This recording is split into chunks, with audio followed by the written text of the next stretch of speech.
In today's video, we're going to be talking about 5 huge misconceptions I see all over the internet, whether it's in my comments on Reddit or conversations that I've had with people, etc. I'm really hoping to make a difference with this video because there is so much completely false information about GTA Online on the internet, so hopefully this makes a difference. Leave a like, subscribe if you're new, let's go. Starting us off with the first thing, we're going to be talking about vehicle health with a player versus no player inside the vehicle. This is one I see a lot in my comment section in particular, when players go to self-test the vehicle armor after watching a video of mine. But a lot of them do it alone and don't understand that the results will be halved without a player inside. For example, the Insurgent Pickup Custom should be able to take 9 RPGs with a player inside it. However, if you go and you park an Insurgent, get out of it, and go and shoot RPGs at it, it's going to take 5 RPGs to blow up. Now, these people always end up coming back to my comments and telling me that, HarmNone, you lied to me, it can only take half the amount. And I always instantly know that they tested it by themselves without a player inside the vehicle. Now, I don't exactly know why Rockstar made it work this way, but this is just how vehicle armor is in this game. And you can test this yourself if you have a friend or another player willing to die a few times.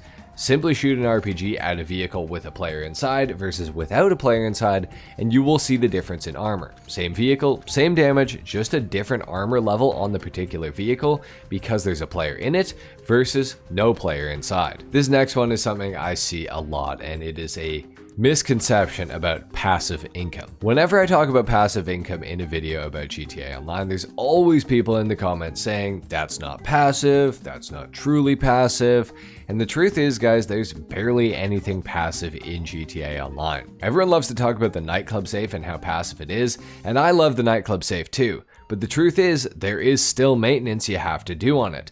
But the thing is, you just can't be literally the laziest person alive. It's really not that bad. The same exists for the salvage yard and the car wash. You have to do something to get that income, but the task is so menial and so small that the payoff is so worth it. It's absolutely worth doing. Really, the only truly passive businesses are the arcade and the garment factory.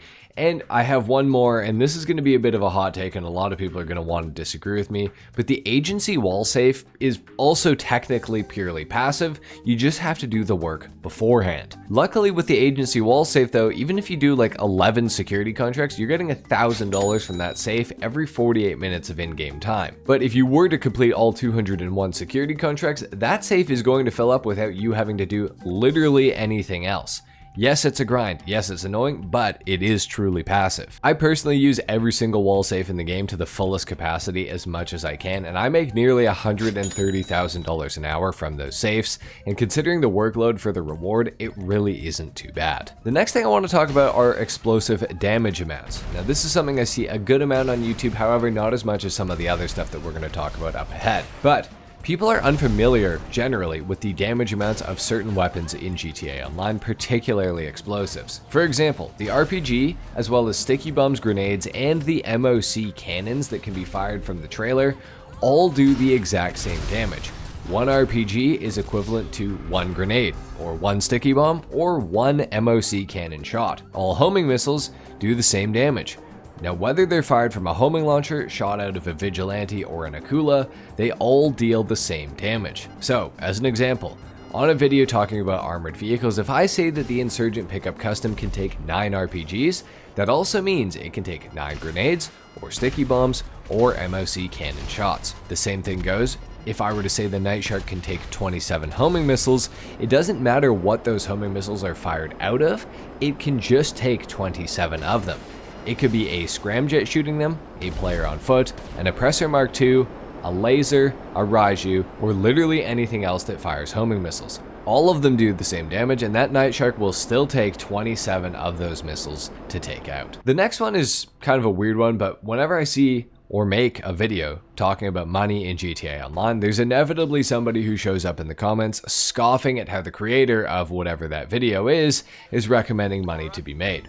Example being on a short where I talk about a fast way to make $50,000 using the export mixed goods mission or the ammunition delivery missions, people act like $50,000 is nothing and that they can't be bothered. Now, to be fair, to established players, it isn't much, but for the time and effort it takes, it's not bad, And those videos are mostly made for newer players. They're not necessarily dedicated to the veteran players of GTA. I often get the same comment when I talk about the HSW and the regular time trials though. I recommend these to players because it equates to about $18 million per year if you do it every week. And a lot of people like to act like that is bad. Typically they'll say something like, I can just run KO and I'll make $300 million a year. Okay. Well, for an extra 2 hours in an entire year for doing the time trials, you can make an extra $18 million.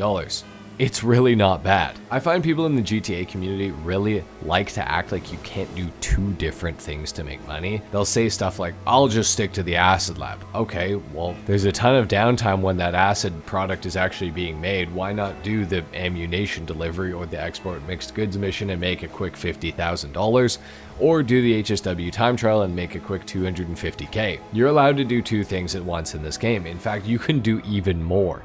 You could do 3 things at once in this game, guys. Incredible concept. The absolute #1 thing that I see though, in my comments and on all of YouTube, is regarding the top speed of vehicles. People will comment all the time on my videos saying, I've got my Banshee GTS to 200 miles an hour, or my Vapid FMJ Mark V goes 180 miles per hour. Now the reasons that they might think that these are the real top speeds of these cars are probably largely due to the speedometer or the top speed challenges that occasionally run in free mode.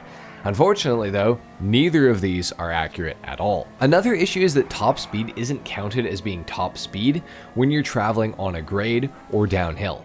The top speed of the Banshee GTS is 172.5 miles per hour on flat ground. The Vapid FMJ Mark V's top speed is 155.75 miles per hour on flat ground. In real life, top speed is measured the exact same way.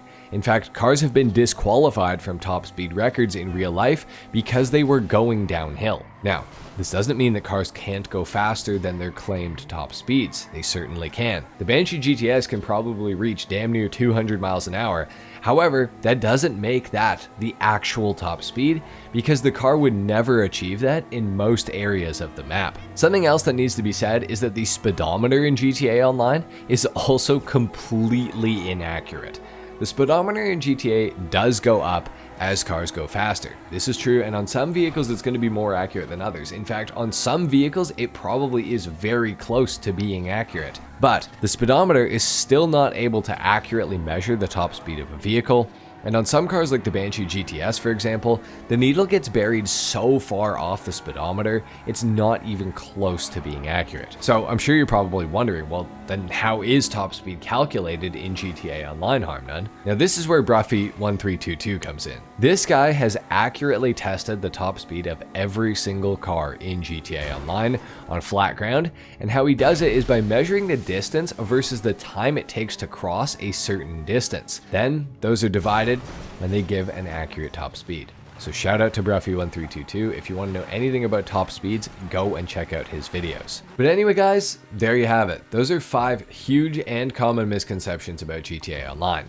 Hopefully nobody gets too upset about this stuff, but I see these comments a lot on YouTube and it does annoy me a little bit because there's just so much false information being spread across the internet to do with this game. And as somebody who loves this game and plays it pretty much every day, I just can't stand it. And I want you guys to have the best information that is true and accurate. I really hope you enjoyed the video. Hopefully you learned something. If you did, consider dropping a like and subscribing if you guys are new. With that being said, I'll see you guys in the next video. Until then, take care. Peace.